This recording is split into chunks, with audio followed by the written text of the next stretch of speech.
प्रणाम साथियों, मैं हूं आचार्य आदित्य कुमार शास्त्री और मित्रों स्वागत करता हूं आप सभी लोगों का अपनी इस वीडियो में। मित्रों, आज हम सभी लोग चर्चा करेंगे गायत्री की वाम मार्गी तांत्रिक साधनाओं के विषय में। पूज्य गुरुदेव इस विषय में बहुत अधिक तो नहीं लिखते हैं, पर कुछ उस पर चर्चा ज़रूर करी है उन्होंने।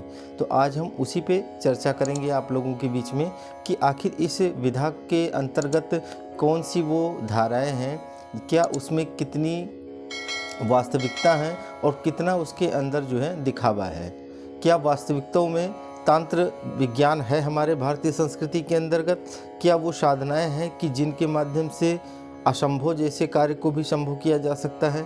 आदि आदि विषयों पे आज हम लोग जो है ना थोड़ा तंत्र के को स्पर्श करने का थोड़ा प्रयास करेंगे। हालांकि इस वीडियो थोड़ा सा बड़ा ज़रूर हो जाएगा, पर आप लोगों से निवेदन है कि आप हमारे साथ बने रहिएगा।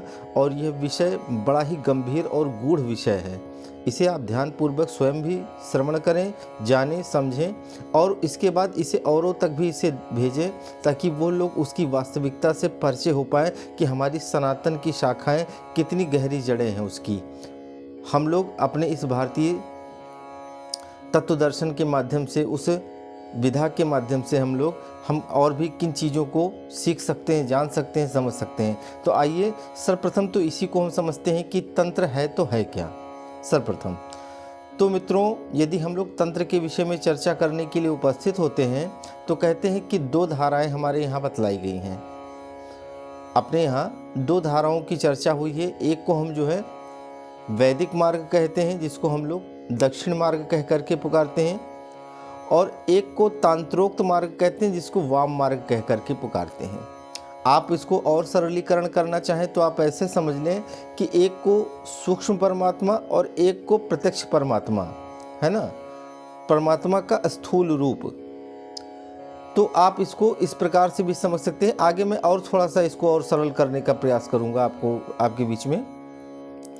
तो एक तो माध्यम ये हो गया।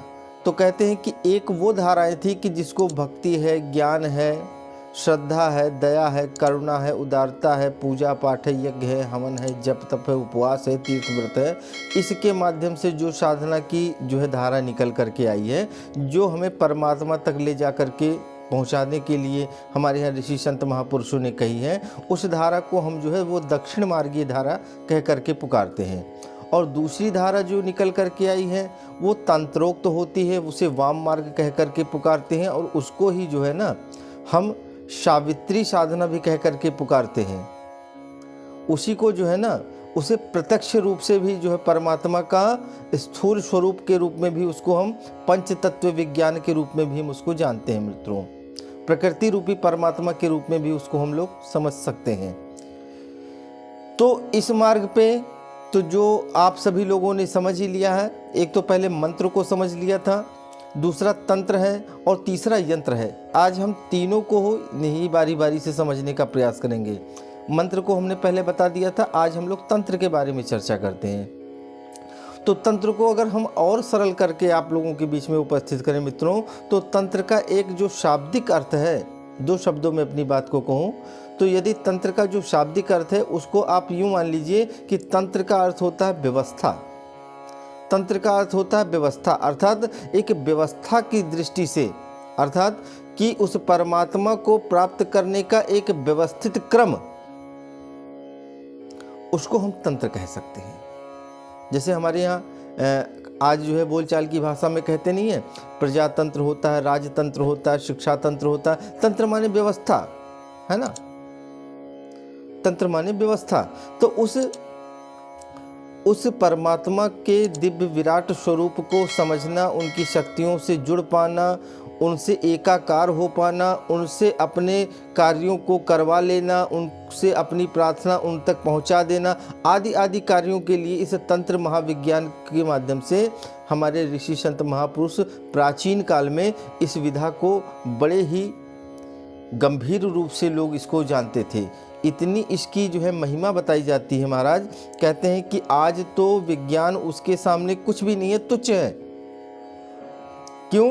तो वो कहते हैं कि महाराज आज के समय में तो ये है कि हमारे यहाँ मिसाइलें बन गई हैं, परमाणु बम बन गए हैं, हमारे यहाँ हथियार बन गए, हमारे यहाँ अनेकों प्रकार के जो है वो अस्त्र शस्त्र बन गए हैं, पर हमारे यहाँ कहते हैं कि अपने यहाँ तंत्र के माध्यम से ऐसी विधा रहा करती थी कि हमें तो सिर्फ ये है कि बंदूक में कारतूस भर करके और केवल निशाना साधने जैसी बात हुआ करती थी, और आप जो है अपने लक्ष्य का भेद करके वो जो है मंत्र विज्ञान के द्वारा वो अपना काम करके आ जाती थी। जैसा कि हम लोगों ने चलचित्रों में जो है रामायण इत्यादि उसमें जो है टीवी सीरियल इत्यादि में हम लोगों ने देखा भी होगा कि वहाँ जो है वो अग्नि अस्त्र का प्रयोग करते हैं, नारायण अस्त्र का प्रयोग करते हैं, पशुपति अस्त्र का प्रयोग करते हैं, ब्रह्मास्त्र का प्रयोग करते हैं। तो मित्रों ये सारी बातें जो प्रयोग के लिए बताई गई हैं वो यथार्थ में अपने भारतीय विज्ञान के अंदर अपनी इस भूमि के अंदर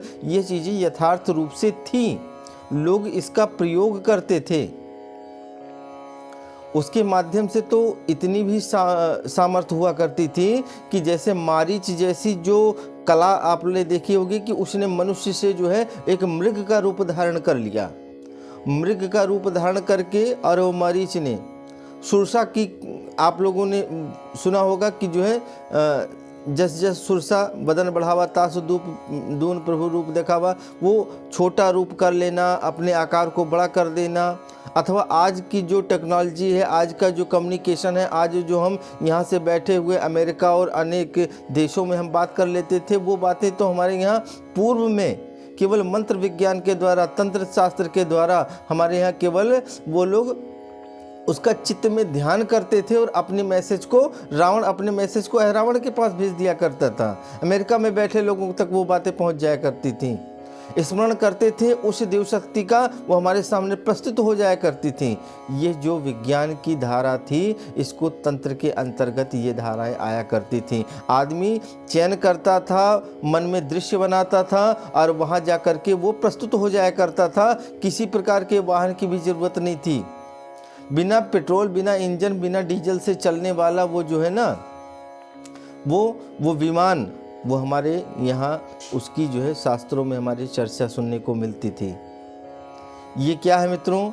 ये जो दूसरी धारा है जिसको हम वाम मार्ग कह करके पुकारते हैं, जिसको हम तंत्र मार्ग कह करके पुकारते हैं, जिसको सावित्री साधना कर करके पुकारते हैं, जिसको हम प्रकृति पुरुष परमात्मा कह करके पुकारते हैं, जिसको परमात्मा का स्थूल विज्ञान, स्थूल दर्शन कह करके पुकारते हैं, वो सारी बातें इस तंत्र साधना के अंतर्गत आती हैं।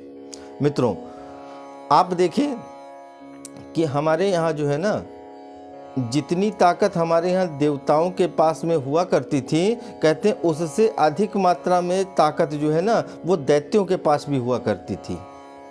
दैत्यों को परास्त कर पाना बड़ा कठिन हो जाया करता था। आपने सुना होगा कि देवराज इंद्र एक बार नहीं अनेकों बार अपने इंद्रासन को छोड़ करके और देवताओं के समेत वो कई बार ब्रह्मा जी के पास, विष्णु जी के पास, शिव के पास में यह गुहार लगाने के लिए आए कि राक्षसों ने हमारे स्वर्ग पे आक्रमण कर दिया, कब्जा कर लिया, हमको वहाँ से भगा दिया। कैसे कर दिया भैया? वो ताकत आई तो आई कहाँ से? तो कहते हैं वो जो राक्षसों के पास में वो मायावी ताकत थी, जो उनके पास में देवताओं को परास्त करने की विधा थी, वो विधा वो तंत्र मार्ग के ही थे।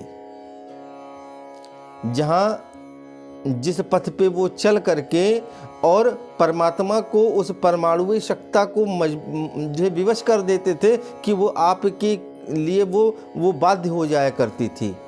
हालांकि वो कष्ट साध्य हुआ करते थे, उनके बड़े कष्ट नियम हुआ करते हैं। जो तंत्र के मार्ग होते हैं वो सरल नहीं होते हैं, वो बड़े कष्टकारक होते हैं, किंतु वो उस पथ पे ही चल करके और अपने कार्य की सिद्धि को वो करवाते थे, है ना। रावण के विषय में आते हैं कि रावण ने अपने जो है वो दशानन इसलिए कहलाया क्योंकि उसने 10 बार अपने सिर को काट करके यज्ञ में आहुति दी थी, है ना। तो मार्ग तो ये कठिन है, लेकिन उससे उस मार्ग पे चल के प्राप्ति किया जा सकता है। कहते परमात्मा भी विवश हो जाता है, वो आपके साथ बंध करके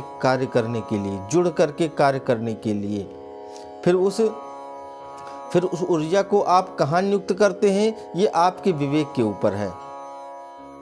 आप उसको अपने उत्थान के लिए, उन्नति के लिए, उन्नयन के लिए, विकास के लिए, लोकहित के लिए, लोक मंगल के लिए, लोक कल्याण के लिए, जन साधारण के लिए आप उसका उपयोग करना चाहते हैं, या किसी का अनैतिक जो है करना चाहते हैं, अहित करना चाहते हैं, किसी को कष्ट देना चाहते हैं, किसी को पीड़ा देना चाहते हैं, किसी को मारना चाहते हैं, किसी को अपना बंधे में करना चाहते हैं, किसी को सम्मोहन करना चाहते हैं, उच्चाटन करना चाहते हैं, किसी के साथ में जो है कुछ गलत करना चाहते हैं, वो आपके ऊपर है कि आप उस जो है उस इलेक्ट्रिक ऊर्जा को आप किस ओर नियुक्त कर देना चाहते हैं, वो आपके विवेक के ऊपर है। आपके पास तो बंदूक की गोली है, आपके पास में कारतूस से भरा लैस किया हुआ आपके पास हथियार है, आपको निशाना किस दिशा में लगाना चाहते हैं, जिस दिशा में आप निशाना को लगाएंगे उसी ओर वो फायरिंग करेगा। ये सीधा सा विज्ञान है। तो वो जो तंत्र विज्ञान है मित्रों, ये पौराणिक है, हमारे यहाँ शास्त्रगत है, यह हमारे यहाँ प्राचीन विज्ञान है हमारे यहाँ का। परंतु इसकी जो आज धाराएं देखने को मिलती हैं, आज जो स्वरूप देखने को मिलता है, अब इसका स्वरूप केवल कुछ अंशों में ही हमें प्राप्त हो पाता है और उसका भी विकृत स्वरूप हमको प्राप्त होता है। जैसा कि आज हम समाज में देखने को दर्शन होता है, ऐसा एक्चुअली स्वरूप इसका है नहीं, और न ही शास्त्रों में इस प्रकार की इसकी कहीं कोई चर्चा है। हाँ, ये कठिन मार्ग जरूर है, ये थोड़ा सा कष्टकारक जरूर है, लेकिन जैसा आज हमें वर्तमान में देखने को मिलता है ऐसा तो कतई नहीं था।